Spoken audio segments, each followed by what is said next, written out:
प्रिय मित्रों, सादर नमस्कार। आप सबका मेरे YouTube channel nature and environment blog में स्वागत है। साथियों, जैसा कि आप सब जानते हैं कि मेरा चैनल प्रकृति और पर्यावरण से जुड़ा हुआ है और हम उसी से संबंधित महत्वपूर्ण जानकारियां लेकर के आप सबके सामने प्रस्तुत होते हैं, अपने विचारों को रखते हैं। साथियों, आज का मेरा महत्वपूर्ण विषय है नेशनल ग्रीन ट्रिब्यूनल। आज हम इस महत्वपूर्ण विषय के बारे में चर्चा करेंगे और अपने विचारों को साझा करेंगे। तो साथियों, देर न करते हुए आइए आगे बढ़ते हैं। इससे पहले मैं आप सबसे एक विनम्र निवेदन करना चाहूँगा, कृपया आप सब मेरे चैनल को सब्सक्राइब करें, वीडियो को लाइक करें, कमेंट करें तथा ज़्यादा से ज़्यादा शेयर करें, जिससे कि आप सभी लोग इससे लाभान्वित हो सकें, महत्वपूर्ण जानकारियों का लाभ प्राप्त कर सकें।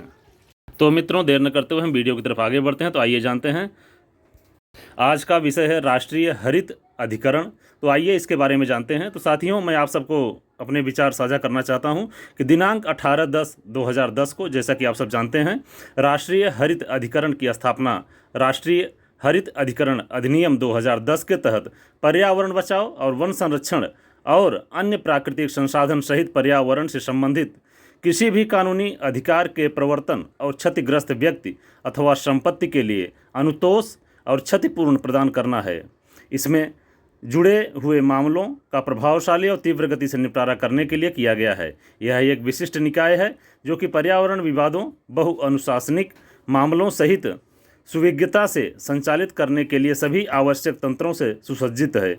यह अधिकरण 1908 के नागरिक कार्यविधि के द्वारा दिए गए से प्रतिबद्ध नहीं है, लेकिन प्रकृति न्याय सिद्धांतों से निर्देशित होगा। मित्रों, जैसा कि आप सब जानते हैं कि अधिकरण के समर्पित अधिकारिकता पर्यावरण के मामले में द्रुत गति से पर्यावरणीय न्याय देंगे और उच्च न्यायालयों के मुकदमों के भार को कम करने में मदद करेंगे।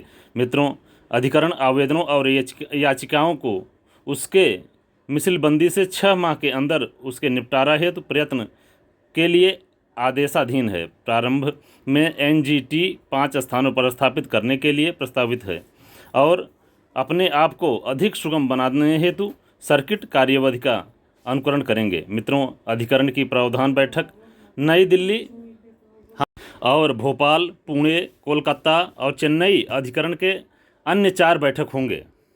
तो मित्रों, इस अधिनियम का मुख्य उद्देश्य पर्यावरण संरक्षण, जैव विविधता, जलवायु परिवर्तन, प्रदूषण और अन्य पर्यावरणीय मुद्दों से संबंधित मामलों को सुलझाने के लिए एक विशेष न्यायालय की स्थापना करना है। साथियों, जैसा कि आप सब जानते हैं कि राष्ट्रीय हरित अधिकरण का कार्य क्षेत्र भारत में पर्यावरणीय मुद्दों से संबंधित सभी मामलों पर विचार और निर्णय लेने का है। इसकी मुख्य विशेषताएं आइए जानते हैं। पहला है कार्यक्षेत्र। यह अधिनियम जलवायु परिवर्तन, जलवायु, ध्वनि, भूमि और पर्यावरणीय प्रभावों से संबंधित मामलों पर कार्य करता है। प्राधिकरण का कार्य। यह अदालत पर्यावरणीय मामलों में केंद्र और राज्य सरकारों, अन्य सरकारी एजेंसियों और व्यक्तियों द्वारा की गई गलतियों या उल्लंघनों के खिलाफ निर्णय देती है। मित्रों, अधिकार। राष्ट्रीय हरित अधिकरण के पास पर्यावरणीय अपराधों से संबंधित मामलों में सजा देने, पर्यावरणीय नीतियों को लागू करने और पर्यावरणीय नियमों के उल्लंघन पर जुर्माना लगाने का अधिकार है। मित्रों, सुविधा। इस न्यायाधिकरण की विशेषता यह है कि यह जलवायु परिवर्तन, प्रदूषण और पर्यावरण से जुड़ी समस्याओं पर तेजी से और प्रभावी तरीके से निर्णय लेने के लिए एक त्वरित न्यायिक प्रक्रिया प्रदान करता है। तो मित्रों, राष्ट्रीय हरित अधिकरण NGT अधिनियम 2010 भारत सरकार द्वारा पर्यावरण संरक्षण को प्राथमिकता देने के लिए पारित किया गया था, ताकि पर्यावरण से संबंधित मामलों में त्वरित और प्रभावी न्याय सुनिश्चित किया जा सके। इस अधिनियम के कुछ और महत्वपूर्ण पहलुओं पर हम चर्चा करते हैं। तो आइए जानते हैं। पहला है साथियों, अधिकार क्षेत्र। राष्ट्रीय हरित अधिकरण का अधिकार क्षेत्र उन सभी मामलों तक सीमित है जो पर्यावरण संरक्षण, जलवायु परिवर्तन, जैव विविधता, प्रदूषण, जल, वायु, मृदा प्रदूषण और पर्यावरणीय प्रभाव आकलन से संबंधित है। मित्रों, यह अदालत केंद्र सरकार, राज्य सरकार और अन्य सरकारी संस्थाओं द्वारा लागू किए गए पर्यावरणीय नियमों के उल्लंघन से संबंधित मामलों पर भी निर्णय देती है। इसके अलावा यह निजी व्यक्तियों, कंपनियों, संस्थाओं द्वारा पर्यावरण पर प्रतिकूल प्रभाव डालने के मामले में भी सुनवाई करती है। साथियों, तो मित्रों, आइए आगे हम जानते हैं कि संरचना, स्ट्रक्चर। राष्ट्रीय हरित अधिकरण का प्रमुख न्यायाधिकरण अध्यक्ष और उसके साथ कुछ अन्य सदस्य होते हैं। इसके अध्यक्ष एक उच्च न्यायालय के न्यायाधीश के स्तर के होते हैं और इसके अन्य सदस्य भी पर्यावरण विज्ञान और कानूनी क्षेत्रों के विशेषज्ञ होते हैं। साथियों, मैं आप सबको बताना चाहूँगा कि न्यायाधिकरण का मुख्यालय दिल्ली में स्थित है, लेकिन इसके क्षेत्रीय बेंच विभिन्न राज्यों में स्थापित किए गए हैं ताकि लोगों को स्थानीय स्तर पर न्याय मिल सके। इसकी विशेषताएँ: त्वरित सुनवाई, लागत मुक्त सुनवाई, सजा और जुर्माना। मित्रों, आगे हम बात करेंगे प्राधिकरण के कार्य।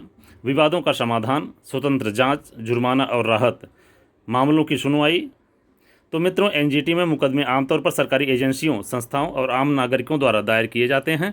यह अधिनियम इन विवादों को सुलझाने के लिए एक त्वरित न्यायिक प्रक्रिया प्रदान करता है। साथियों, एनजीटी के पास पर्यावरणीय न्याय को लागू करने के लिए शक्तियां हैं, जिनमें पर्यावरणीय आदेशों का पालन करवाना, प्रदूषण स्तर को नियंत्रित करना और विभिन्न पर्यावरणीय कार्यों को निगरानी में रखना शामिल होता है।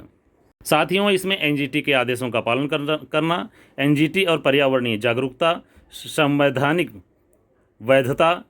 मित्रों, जैसा कि मैं आप सबको बताना चाहूँगा कि एनजीटी की स्थापना भारत के संविधान का अनुच्छेद 21 जीवन और व्यक्तिगत स्वतंत्रता का अधिकार है, अनुच्छेद 48A पर्यावरण की सुरक्षा के तहत की गई है। यह अदालत पर्यावरण के मुद्दों पर संवैधानिक सिद्धांतों का पालन करती है। तो मित्रों, राष्ट्रीय हरित अधिकरण अधिनियम 2010 भारत में पर्यावरण संरक्षण और नीतियों के क्रियान्वयन के लिए महत्वपूर्ण कदम था। इसका उद्देश्य पर्यावरणीय मुद्दों पर त्वरित और न्यायपूर्ण निर्णय प्रदान करना है, जिससे पर्यावरणीय गुणवत्ता को बनाए रखा जा सके और भविष्य की पीढ़ियों के लिए एक बेहतर वातावरण सुनिश्चित किया जा सके। तो मित्रों, जैसा कि मैंने आपको बताया राष्ट्रीय हरित अधिकरण, नेशनल ग्रीन ट्रिब्यूनल, एनजीटी के बारे में। तो मित्रों, यदि आप सबको मेरा यह वीडियो अच्छा लगे तो कृपया चैनल को सब्सक्राइब करें, वीडियो को लाइक करें, कमेंट करें और ज़्यादा से ज़्यादा शेयर करें, जिससे कि आप सभी लोग इस महत्वपूर्ण जानकारियों से लाभान्वित हो सकें और इससे लाभ प्राप्त कर सकें। जय हिंद, जय भारत।